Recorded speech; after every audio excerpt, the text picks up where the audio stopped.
بسم اللہ الرحمن الرحیم. شروع کرتا ہوں رب عظیم کے بابرکت نام سے جو اول سے پہلے بھی اول تھا، جو آخر کے بعد بھی آخر ہے. ناظرین، میں گزشتہ ویڈیو میں نے ذکر کیا تھا کہ جو اگلی ویڈیو ہوگی وہ ہم ریکارڈ کریں گے جو ختم نبوت کے حوالے سے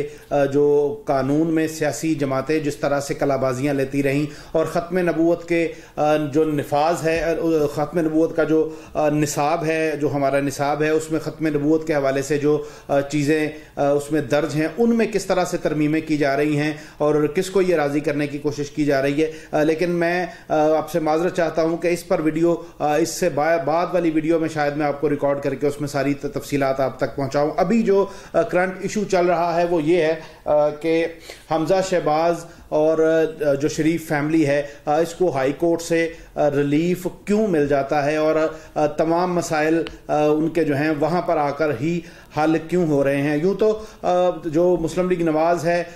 پیپلز پارٹی کی قیادت بھی اس پر بارہا اظہار کر چکی ہے کہ عدالتیں ہمیشہ سے مسلم لیگ نواز، میاں نواز شریف اور میاں شہباز شریف سے ریلیٹڈ جو مقدمات ہوتے ہیں ان میں ان کو ریلیف دیتی ہیں. لیکن آج کے جو حالات ہیں، ان حالات میں خاص طور پہ تمام مقدمات میں ہائی کورٹ سے کیوں ریلیف مل رہا ہے، تو اس کی بنیادی وجہ یہ ہے کہ جب سے اس وقت جو موجودہ چیف جسٹس ہیں سردار شمیم صاحب، ان کی جانب سے جب سے وہ چیف جسٹس بنے ہیں لاہور ہائی کورٹ کے، تو تمام مقدمات میں جو ہے وہ مسلم لیگ نواز کو ریلیف مل رہا ہے اور لیگی کارکنان اور قیادت پنجاب جو لاہور ہائی کورٹ ہے وہاں سے انہیں ٹھنڈی ہوا کے جھونکے جو ہیں وہ محسوس ہوتے ہیں. سردار Shamim chief justice Lahore high court اصل میں ہیں کون؟ یہ وہی سردار شمیم ہیں جب حدیبیہ کیس کے حوالے سے 2 رکنی بینچ قائم کیا گیا تھا. اس 2 رکنی بینچ نے یہ فیصلہ کرنا تھا کہ حدیبیہ پیپر مل جو کیس ہے اسے دوبارہ سے اوپن کرنا ہے یا نہیں کرنا. تو 2 رکنی یہ بینچ تھا. اس بینچ میں سے ایک جج صاحب نے یہ کہا کہ اس کیس کو کھولنا چاہیے، جبکہ دوسرے جج صاحب نے کہا کہ اسے نہیں کھولنا چاہیے. تو بعد ازاں یہ فیصلہ چیف جسٹس، آج کے چیف جسٹس سردار شمیم صاحب کے پاس آیا، کیونکہ اس وقت وہ اس کے ریفری جج تھے. انہوں نے یہ فیصلہ دیا کہ یہ کیس جو ہے وہ نہیں کھلنا چاہیے. اس کے بعد پاناما کیس میں جب سپریم کورٹ کی جانب سے آج کے چیف جسٹس آصف کھوسا نے جب اس کے متعلق کہا گیا کہ یہ کھولا جائے، تو اس وقت آپ کے علم میں ہی ہے کہ جسٹس قاضی فائز عیسیٰ نے اس کیس کو ایک دفعہ سے پھر مکمل طور پر بند کر دیا. تو یہ واحد کیس تھا جس کے متعلق جسے یہ کہا جاتا ہے کہ یہ منی لانڈرنگ کا وہ کیس تھا، سب سے پہلا پاکستان کا لارجر بڑے پیمانے پر جو منی لانڈرنگ کی گئی اس کا یہ کیس تھا، جس میں 45 صفحات پر مشتمل اسحاق ڈار کا بیان بھی ساری دنیا کے سامنے ہے. اور اس کیس کے متعلق بتایا یہ جاتا ہے کہ تمام کے تمام جو شواہد تھے موجود تھے، اکاؤنٹس نمبر موجود تھے، ان کی ٹرانزیکشن کا سارا ریکارڈ موجود تھا. لیکن محترم عدلیہ نے یقیناً یہ فیصلہ اپنی دانست میں درست ہی کیا ہوگا، لیکن یہ فیصلہ ہوا کہ اس کیس کو بند کر دیا جائے. اب نیب کے متعلق بھی تمام جو کیسز ہیں، وہ کیس جو نیب کے حوالے سے جو عدالتیں سن رہی ہیں ان میں جسٹس شہزاد ملک صاحب ہیں.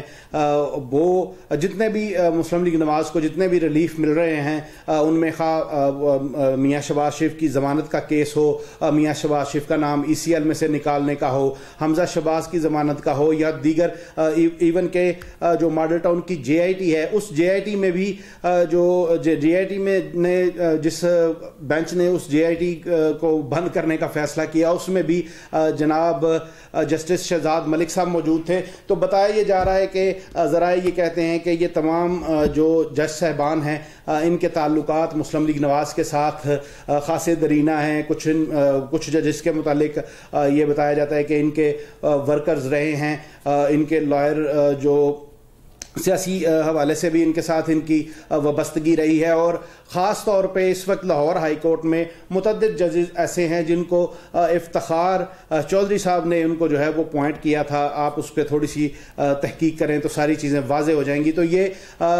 صورتحال تھی جس کے متعلق اس وقت جو عوام کے اندر ایک مایوسی ہے، اور لاہور ہائی کورٹ کو جس طرح سے سوشل میڈیا پر پکارا جا رہا ہے، بلایا جا رہا ہے. بلکہ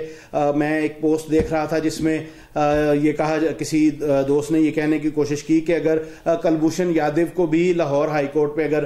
جو ہے وہ آنے کا موقع ملے تو وہ بھی اپنی بے گناہی ثابت کر دے گا اور ہائی کورٹ سے اس کو بھی ضمانت ہو جائے گی. تو یہ جس طرح سے عمران خان اور دیگر جرنلسٹ دوستوں نے بھی جو ہے وہ ٹویٹ کیے، اور بڑی ایک معروف حدیث مبارکہ ہے، اللہ کے رسول صلی اللہ علیہ وآلہ وسلم نے فرمایا کہ تم سے پہلے آنے والی قومیں محض اس وجہ سے تباہ و برباد ہو گئیں کہ ان کے طاقتوروں کے لیے جو قانون تھا وہ اور تھا، اور جو کمزور لوگ تھے ان کے لیے قانون اور تھا. تو یہ موجودہ جو صورتحال ہے، جس طرح سے عدالتیں نیب کے کیسز میں ابہام شدہ فیصلے دے رہی ہیں، اس کے متعلق اب یہ تاثر پایا جاتا ہے. لوگ یہ چاہتے ہیں کہ عدالتیں ایک دفعہ سے یہ فیصلہ کر لیں کہ کیا اس ملک میں کرپشن تھی تو وہ کن لوگوں نے کی، اگر ان لوگوں نے کرپشن نہیں کی تو وہ کون لوگ تھے جو کرپشن کرتے رہے. تو یا یہ ڈکلیئر کر دیں کہ اس ملک میں مکمل طور پر جو ہے وہ کرپشن سے یہ پاک ملک ہے، یہاں پر کبھی جو ہے وہ گھپلے نہیں ہوئے، یہاں پہ جو میگا پروجیکٹ تھے ان میں کبھی گھپلے نہیں ہوئے. تو یہ تمام صورتحال پہ عدلیہ کو یہ فیصلہ کرنا ہوگا کہ خواہ وہ ثابت کر دے کہ کیوں ان کے اوپر جو ہے وہ جھوٹے مقدمات بنائے گئے، اور یہ جھوٹے مقدمات بنانے والوں کو کیوں سزا نہیں دی جاتی، اور کیوں عوام کا پیسہ ان مقدمات میں خرچ کیا جاتا ہے، جبکہ سے عدالتیں اس میں سے جو ہے وہ ابہام شدہ فیصلے دے کے کبھی ادھر کی اور کبھی ادھر کی دیتی ہیں. تو عدلیہ کو اس وقت اپنا جو تاثر ہے عوام کے اندر اس کو ثابت کرنا پڑے گا کہ عدلیہ کیا فیصلے محض تعلقات کی بنیاد پر یا کسی اور وجہ سے کر رہی ہے یا میرٹ پر کر رہی ہے. تو ان تمام چیزوں کو اب یہ ختم ہونا چاہیے یہ سلسلہ، تاکہ لوگوں کو سمجھ آ سکے کہ اگر لیگی جو ذمہ داران ہیں، عہدیداران ہیں، یا ان کے جو قائدین ہیں، ان کے اوپر اگر مقدمات غلط بنائے گئے ہیں تو کیوں بنائے گئے، جنہوں نے بنائے ان کے خلاف کیوں کوئی فیصلہ نہیں ہوتا، اور اگر ان کے خلاف جو مقدمے بنے ہیں وہ کسی نہ کسی طرح سے میرٹ پر ہیں تو پھر یہ ٹیکنیکل انصاف کب تک چلے گا. تو ابھی حمزہ شہباز کے حوالے سے ظاہر ہے ابھی ان کے پاس ایک دن کا ٹائم ہے، یہ معاملہ سپریم کورٹ میں جائے گا، اور اس کے متعلق بھی یہ بتایا جا رہا ہے کہ یہ بھی اومی گروپ کی طرح سے ہی ایک بڑا میگا جو ہے وہ منی لانڈرنگ کا کیس ہے. تو یہ ملک کا پیسہ اگر اس ملک سے باہر نہیں گیا تو یہ مقدمات، یہ اکاؤنٹس کہاں سے آگے، اور اگر ملک سے باہر گیا ہے تو پھر کیوں عدالتیں اپنا جو ہے وہ کردار ادا نہیں کر رہی. اگلی ویڈیو میں انشاءاللہ ہم، جس طرح میں نے پہلے بات کی کہ ناموس رسالت کے جو قانون ہے اس کے حوالے سے، اور نصاب کے اندر جو ختم نبوت، عقیدہ ختم نبوت کے حوالے سے جو ترمیمیں حکومت کر رہی ہے اس پر انشاءاللہ بات کریں گے. میری کسی بات سے اگر آپ اختلاف رکھتے ہوں تو یقیناً آپ جو ہے وہ میری پوسٹ کے نیچے مہذب انداز سے اپنے جو ہے وہ تاثرات لکھ کر بیان کر سکتے ہیں. اپنی تنہائیوں، اپنی محفلوں اور اپنی دعاؤں میں ہم سب کو یاد رکھیے گا. اللہ حافظ.